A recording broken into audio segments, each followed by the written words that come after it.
Archdeacon Orr, could you just summarise your key points that you incorporated in your speech at ACC 19? Yes, so I was asked to talk a little bit about what the Church of Ireland is doing in the field of environmental awareness, environmental action.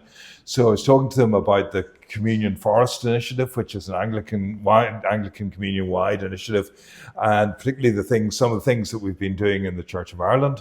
So I talked about the fact that in our own diocese in Cork, Cloyne and Ross, we've planted 300 trees for every set of confirmations that we've done through the diocese. The bishop has presented each candidate with a certificate telling them approximately where their tree is, and that this is part of our Church of Ireland's environmental commitment. We also talked about the Flourish initiative in the Diocese of Armagh, which is about rewilding and biodiversity in churchyards. And we talked a little bit about the Church of Ireland's, the Central Church of Ireland's own initiatives in investment and in encouraging energy reduction and waste reduction in churches throughout the Church of Ireland. Do you think that Anglican churches worldwide are doing as much as they possibly can on this? No, I don't think any of us is doing as much as we possibly could on it. But I do think there's a lot. It's fascinating to hear Anglican churches throughout the world really putting things into their own context and doing extraordinary things. I know, for example, the Anglican Church in Burundi has planted 1 million trees. Extraordinary opportunity.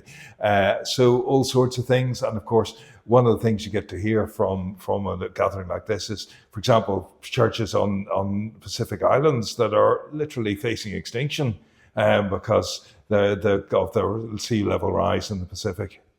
Are there messages, do you think, the communion could deliver to governments on the overuse and overdependence on fossil fuels, for example? Oh, absolutely. I think really you hear it across Anglican churches in the developing world that really the impact that fossil fuel use is having on communities and farmers particularly right across the global south. And I think sometimes we forget that in our relatively comfortable lifestyles. We're staring down a very dark alleyway here if we don't take action globally to address the climate change. Do you think governments are sufficiently alert and aware to the extent of the problem? I think governments are aware of the problem, actually, because they've been being told it for the last 20 years. But I think, politicians inevitably think on a fairly short-term scale, and, they're subject to public pressure too. And we see that there's, frankly, a well-funded campaign to kind of do climate denialism or climate obfuscation. And, governments find it hard to resist that. Is there scope, do you think, to do much more in the whole area of research and development, alternative means of energy? Yeah, I think so. I mean, I think, we're obviously seeing alternative energy coming on stream much more. There's a lot of wind energy and solar power and so forth. But there's always space to do more. And, certainly I know from working in Ireland, those kind of things have kind of run up against planning issues and all sorts of things that surely could be expedited faster.